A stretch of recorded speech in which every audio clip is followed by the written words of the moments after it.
Mon fils me poussa vers l'escalier. L'espace d'une fraction de seconde, je sentis le poids de mon corps basculer en avant. L'air s'échappa de ma poitrine. Ma main droite agrippa désespérément le mur, puis trouva la rampe, métal froid sous ma paume, dur, inflexible.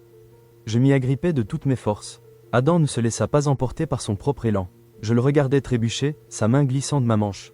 Les yeux écarquillés par le choc, puis le bruit lourd et terrible du corps d'un homme adulte heurtant les marches de bois une fois de plus, avant qu'il ne s'immobilise, affalé sur le palier en contrebas. Je tremblais, mais j'étais toujours debout. Je ne criais pas. C'est là l'étrangeté. Pas de cris, pas de gémissements, juste le rauque et sec de ma propre respiration. J'avais déjà été bousculé, pas toujours avec les mains, mais avec des mots, des exigences, de la culpabilité. C'était simplement la première fois que sa force était plus physique que verbale. Je me suis appuyé contre la rambarde, les jointures blanches, et j'ai murmuré son nom, Adam. Il a gémi, son bras était plié à un angle étrange.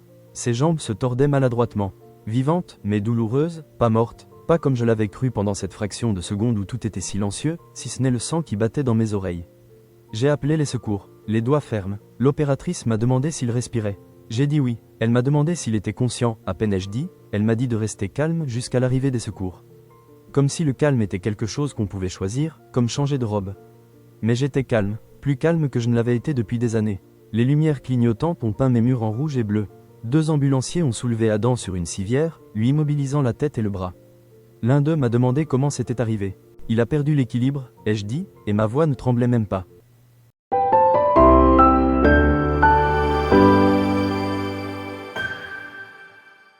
Pas encore. J'ai regardé la rambarde, mon sauveur, ma preuve. Sans elle, j'aurais été celle qu'un policier est resté derrière son badge. Il était écrit « Grant ». Il était jeune, mais pas inexpérimenté. Il me regardait comme mon défunt mari le faisait quand quelque chose clochait à table. « Madame Keane, vous a-t-il poussé ?» Sa voix n'était même pas accusatrice. Mes lèvres s'entr'ouvrirent, puis se refermèrent. La vérité me serra la gorge. Il posa les mains sur moi. Je répondis enfin. J'agrippai la rampe. Il n'accorda pas, griffonna dans son carnet, hocha la tête, dit qu'il me contacterait pour signaler la maltraitance des personnes âgées. Il la prononce doucement, presque pour lui-même, des mots que je n'avais lus que dans des brochures chez le médecin. À minuit, la maison était redevenue silencieuse. La rampe était encore chaude de ma main. Je m'assis sur la 2e marche, fixant la trace sombre que la chaussure d'Adam avait laissée sur le bois. Le silence était pesant, mais pur comme après un orage. Je n'avais plus peur du silence. Pour une fois, il m'appartenait. À l'aube, la maison sentait l'antiseptique et le vieux bois. Je n'avais pas dormi. La rambarde m'avait maintenu debout, mais le souvenir des yeux écarquillés d'Adam, presque surpris que je résiste, m'empêchait de dormir. Je versai du thé dans ma tasse ébréchée, celle aux violettes fanées, et m'assis près de la fenêtre. De l'autre côté de la rue, Madame Chen arrosait ses bégonias. Elle avait peut-être 10 ans de moins que moi, mais la vie avait tout autant marqué son visage. Je me demandais ce qu'elle dirait si elle avait vu ce qui s'était passé. Elle l'avait fait, d'une certaine manière, lorsque l'ambulance s'est éloignée. Elle se tenait sur son porche en robe de chambre, les bras croisés, les lèvres pincées, témoin silencieuse. On frappa à 8 heures. L'agent Grant, toujours en uniforme, l'air pas du tout fatigué. « Madame Keane, puis-je entrer ?» Sa politesse faillit me briser. Je le laissai s'asseoir à la table de la cuisine. Il ouvrit son carnet. « J'aurai besoin de votre déclaration pour le rapport. Vous n'avez pas à décider maintenant si vous voulez porter plainte, mais il est important que nous documentions. » Il m'a demandé de décrire ce qui s'était passé. J'ai parlé lentement, savourant chaque mot, m'assurant qu'il était vrai. Il était en colère. Il voulait que je signe des papiers, des documents financiers. J'ai refusé. Il m'a attrapé par le bras et m'a poussé vers l'escalier. J'ai tenu la rampe. Il est tombé. Des inscriptions ont griffonné sa page. A-t-il déjà fait ça? Ma gorge s'est serrée. Il ne m'a jamais bousculé comme ça, mais la pression, oui, toujours la pression de me faire céder pour me faciliter la tâche. Pour mon bien, j'ai souri sans humour. Ce n'était jamais pour mon bien. Grant, il m'a regardé longuement, pas avec pitié, mais avec une sorte de respect discret. Madame Keane, vous avez droit à une protection. La maltraitance des personnes âgées ne se résume pas à des ecchymoses, c'est de l'exploitation financière. De l'intimidation, vous avez droit à une ordonnance de protection d'urgence. Cela l'empêcherait de vous contacter jusqu'à ce que le tribunal examine la situation. Mes mains reposaient sur la tasse, le thé refroidissant, intact. Est-ce bruyant d'aller au tribunal? Il sourit presque. C'est surtout de la paperasse, mais ça fixe des limites, un mot que ma vie avait trop peu connu. Le téléphone a sonné pendant qu'il était là. Je l'ai laissé sonner. Il a jeté un coup d'œil à l'identifiant de l'appelant, Adam. J'ai secoué la tête. Il n'a pas insisté pour que je réponde. Au lieu de cela, il a laissé une brochure, des ressources, des numéros de téléphone, une ligne d'assistance, au cas où. Il a dit, en partant, il s'est arrêté près de la rambarde, la caressant de la main. Bonne rambarde, il a marmonné, je t'ai sauvé. J'ai hoché la tête, mon encre, ma preuve. En milieu de matinée, Lena est arrivée, ma belle-fille, tout parfumée et au sourire cassant. Elle a tapoté sur la nouvelle serrure avec ses ongles manucurés jusqu'à ce que j'ouvre. Martha, a-t-elle commencé sur ce ton qu'elle utilisait toujours pour vendre des maisons. Doux mais tranchant au fond. Que s'est-il passé hier soir? Adam dit, tu es confuse. Il a trébuché, c'est tout. Tu ne veux pas qu'on pense que tu as accusé ton propre fils de... Je l'ai arrêté. Ma voix m'a surprise. Je ne signerai que la vérité. Lena, la bouche pincée comme si j'avais proféré une obscénité. Elle m'a fourré un plat à gratin dans les mains. Tu dois être fatigué. Je ne l'ai pas invité à entrer. J'ai posé le plat sur la table de l'entrée et j'ai fermé la porte doucement mais fermement. Pour la première fois, elle n'a pas franchi le seuil. Le soir tomba doucement. Je me suis assise sur la deuxième marche. La rampe fraîche sous ma paume. J'ai pensé à James, mon mari parti depuis 12 ans. Il disait, ne te laisse pas manipuler. Martha, même par la famille. Je m'étais laissé manipuler. Poussé, dirigé comme un chariot dans une épicerie hier soir. Pour la première fois, je m'étais accroché à la rampe. Quand le téléphone a sonné à nouveau, j'ai répondu que c'était l'hôpital. Les blessures d'Adam ne mettaient pas sa vie en danger. Bras cassés, côte fêlée, commotion cérébrale. Il me demandait si je pouvais venir. J'ai répondu non. Je lui ai souhaité un prompt rétablissement. Puis j'ai raccroché doucement. Mon fils guérirait, mais moi aussi, à ma manière. La lumière du matin éclairait les bords des cadres photos sur ma cheminée, transformant les visages du passé en un or pâle. James en costume pour notre 40e anniversaire, mes enfants, quand ils étaient petits, Adam tenant un cerf-volant qu'il n'avait jamais réussi à faire voler. Je me tenais devant eux, mon téléphone à la main, écoutant la ligne automatique de la banque pour parler à un conseiller. Appuyé sur 0, mon doigt a appuyé si fort que le téléphone a grincé. Communauté, première banque, ici Selena Ortiz. Une voix calme de femme a répondu, bonjour. J'ai dit, je m'appelle Martha Keane. Je souhaite suspendre immédiatement tous les paiements et virements automatiques de mes comptes. Il y a eu le silence, puis le léger cliquetis d'un clavier. Tous, Madame Keane, vous avez actuellement 23 autorisations actives. Oui, toutes. Sa voix s'adoucit. Tout va bien? Non, répondis-je simplement, mais j'ai l'intention de le faire. Elle m'expliqua la procédure, un blocage temporaire pour l'instant, les formalités administratives en personne demain. J'acquiesçais, tandis qu'elle lisait les numéros de confirmation, je les notais, au dos d'une vieille liste de courses. Lorsqu'elle me demanda s'il y avait autre chose, j'ajoutais, oui, je souhaite révoquer la procuration accordée à mon fils. Adam Keane, une autre pause, nous pouvons préparer le formulaire de révocation pour votre signature. Madame Keane, la révocation prendra effet dès votre signature. À la fin de l'appel, la maison sembla s'évaporer. Je me dirigeai droit vers le tiroir de mon secrétaire et en sortis l'épais dossier marqué « Reçu d'Adam, bordereau de prêt, note griffonnée de sa main, chaque demande au fil des ans. » Présenté comme une nécessité, de l'argent pour un acompte, de l'argent pour l'orthodontie d'Ivy. De l'argent pour le toit jamais réparé. Chaque fois, je m'étais dit que c'était temporaire. Que c'était de l'amour. Maintenant, le dossier ressemblait à une preuve. À midi, j'appelais M. Patel, l'avocat que James et moi avions consulté pour l'achat de cette maison il y a 40 ans. Sa voix était la même, vive, mais pas méchante. Madame Keane, que puis-je faire pour vous?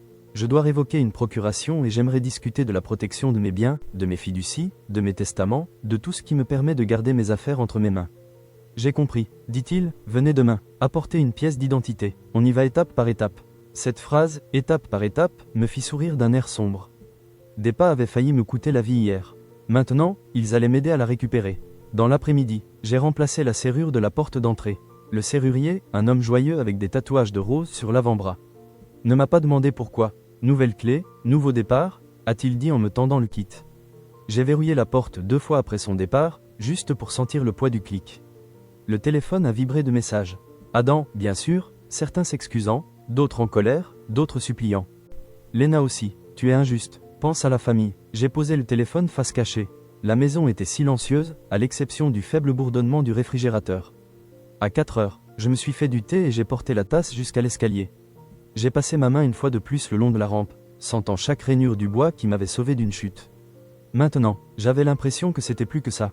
J'avais l'impression qu'une ligne était tracée. D'un côté, il y avait la femme qui s'était pliée, qui avait cédé, qui avait signé l'abandon de sa force. De l'autre côté, il y avait la femme qui avait dit non. Cette nuit-là, je n'ai pas bien dormi, pas complètement, mais sans cette peur qui me rongeait depuis des années. Le genre de sommeil qui survient après des décisions difficiles, où l'esprit dit qu'on a fait ce qu'il fallait faire. Lena est arrivée le lendemain matin avec son nuage de parfum habituel et un sac en papier de la boulangerie, comme si des petits pains pouvaient effacer le poids de la nuit précédente. Elle a frappé puis a fait claquer la poignée, oubliant ou refusant de croire que j'avais changé la serrure. J'ai ouvert la porte juste au-delà de la chaîne. « Martha » dit-elle avec un sourire crispé. « Je pensais venir t'aider. Tu dois être épuisé après toute cette excitation. Excitation, répétai-je d'une voix neutre, ses yeux se posèrent sur la chaîne. Pourquoi la serrure est-elle différente? Parce que je la voulais différente. Elle rit doucement, mais sans humour. Tu n'as pas besoin de nous exclure. Adam est terriblement bouleversé. Il dit, tu as mal compris. Non, l'interrompis-je. Ma voix était plus ferme que prévu. Ce que je comprends, c'est qu'il a posé ses mains sur moi. J'ai attrapé la rampe. Il ne l'a pas fait. C'est la vérité. Son sourire s'est évanoui. Tu veux vraiment que ça soit enregistré? Imagine ce que les gens vont dire. Tu veux que toute la famille soit traînée devant les tribunaux? J'ai défait la chaîne juste le temps de prendre le sac en papier, puis j'ai refermé la porte. Je ne signerai que la vérité. Lena, je l'entendis expirer brusquement avant que ses talons ne claquent dans l'allée. Les petits pains étaient encore chauds, mais je les avais laissés intacts sur le comptoir. Le pain ne répare pas ce qui est cassé depuis des années. Dans l'après-midi, l'agent Grant a appelé pour dire qu'il avait déposé une ordonnance de protection d'urgence valable 72 heures. Il ne peut pas vous contacter directement. Madame Keane s'il le peut. Appelez-nous, on s'en occupera dans 3 jours. J'ai murmuré, c'est un début. Il a répondu le soir même. Le téléphone a vibré à nouveau. Les messages s'accumulaient comme des feuilles mortes. Adam, maman, réponds s'il te plaît. Alors tu aggraves la situation. Alors j'ai besoin que tu dises que c'était un accident. Les mots sont passés de la supplication à l'ordre. La même vieille habitude. Je n'ai pas répondu. Au lieu de cela, j'ai noté chaque message dans un carnet d'une main ferme. Des preuves. Pas une conversation, le silence de la maison m'enveloppant. C'était la première nuit depuis des années où je n'attendais pas que le téléphone sonne avec des exigences. J'ai préparé une marmite de soupe au poulet, pas parce qu'il y avait quelqu'un à la maison, mais simplement parce que j'en avais envie. J'ai mangé lentement, à la cuillère, en raclant le bol, le rythme calme, sans hâte. À 9 heures, j'ai traversé les pièces, vérifiant les serrures, touchant les murs. La maison ne m'avait jamais semblé aussi proche. Je me suis arrêté près de l'escalier. Ma paume a retrouvé la rampe, fraîche et solide. J'ai murmuré dans le silence, merci. Pas à la rampe seulement, mais à moi-même de m'être accroché quand je me suis allongé. J'ai réalisé quelque chose. La peur n'avait pas disparu, mais elle avait changé. Ce n'était plus la peur de ce qu'Adam pourrait faire. C'était la peur de me regarder en face, de dire enfin non. Après des décennies de « oui », je me suis tourné sur le côté, j'ai tiré la couette jusqu'à mon menton et j'ai laissé le nouveau silence s'installer cette nuit-là. Je n'ai pas rêvé de tomber, mais de me tenir debout. Les hôpitaux ont une odeur qui ne quitte jamais la mémoire, de l'eau de javel et du plastique mêlé à quelque chose d'humain qu'on ne peut pas vraiment nommer. Je le savais avant d'entrer, mais dès que je l'ai compris, j'ai été transporté au dernier jour de James. Cette pensée m'a presque fait faire demi-tour devant les portes coulissantes. J'entrai quand même, une infirmière me conduisit dans un couloir bordé de murs vert pâle. Adam gisait dans un lit étroit, le bras dans le plâtre, les côtes bandées, un bleu étiré comme de l'encre sur sa joue. Il ressemblait moins à un homme de 48 ans qu'au garçon que j'avais un jour sorti d'un arbre après qu'il soit monté trop haut. L'espace d'une seconde, j'ai ressenti ce vieux réflexe de me précipiter à ses côtés. Mais l'instinct peut vous trahir. Il ouvrit les yeux, me vit et fronça les sourcils. « Maman, tu es venue. Je suis venu pour entendre ce que tu dirais. » J'ai répondu. Sa voix était rauque. C'était stupide. J'ai glissé. « Tu sais que tu ne veux pas me gâcher la vie à cause d'un accident. » Je me suis tenu au pied de son lit, les mains posées sur la barrière. Toujours la barrière entre nous. Tu as posé tes mains sur moi. Adam, tu m'as poussé. Ce n'était pas un accident. Sa mâchoire se serra. Lena a raison, tu es confuse. On devrait régler ça en privé. N'en fais pas une affaire de police. Les familles ne se font pas ça. Les familles, répétai-je, la bouche sèche.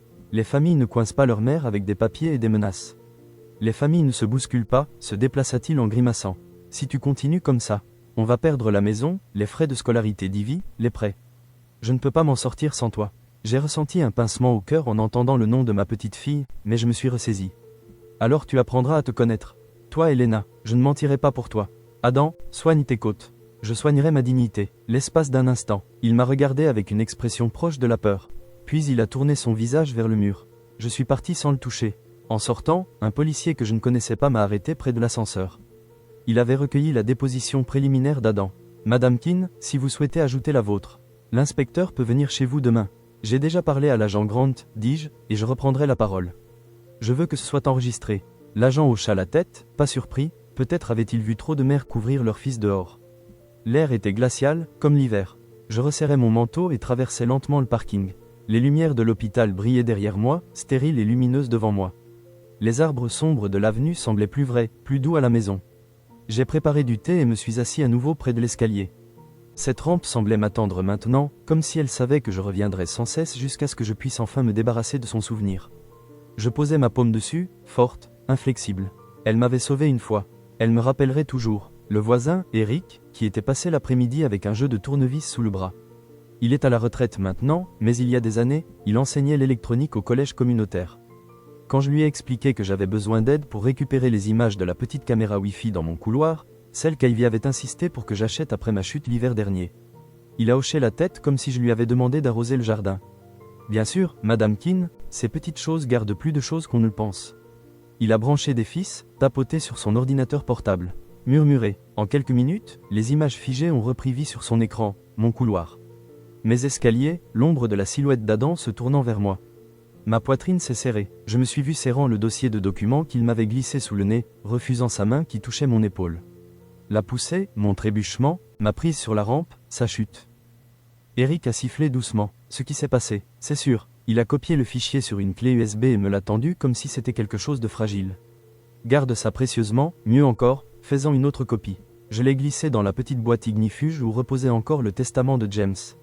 La vue de ces deux objets réunis, témoignage de la vie stable de mon mari et de la colère insensée de mon fils. M'a presque brisé, mais je n'ai pas pleuré. J'ai simplement verrouillé la boîte et posé la clé sur ma table de nuit. Ce soir-là, l'agent Grant est passé, son uniforme paraissant plus lourd que d'habitude. Peut-être à cause de toutes les histoires qu'il avait racontées en une seule journée. Je lui ai montré la vidéo sans commentaire. Il a regardé en silence, la mâchoire serrée à la fin. Il a expiré lentement. C'est une preuve évidente. Madame Keane, cela étayera l'ordonnance de protection. Et si des accusations sont portées, cela pourrait être crucial. J'ai hoché la tête, la main posée sur la table. Je ne veux pas me venger. Je veux juste la sécurité spatiale. Vous l'aurez, dit-il fermement. Il a demandé une copie. Je lui en ai donné une avant de partir. Il a dit, c'est rare d'avoir des preuves aussi solides. Vous avez du courage de le montrer. Je ne me sentais pas courageuse. J'étais fatiguée, mais peut-être que le courage n'était rien d'autre que de refuser de faire semblant. Plus tard, le téléphone a sonné à nouveau. Cette fois, c'était Ivy. Sa voix tremblait, mais restait ferme. Grand-mère, papa est en colère. Il dit, tu inventes des histoires, mais je sais que tu ne mentirais pas. Son souffle s'est arrêté. Je ne sais pas quoi faire. Son honnêteté m'a attendri. Tu n'as rien à faire. Ma chérie, ce n'est pas ton fardeau. Souviens-toi juste que tu as le choix.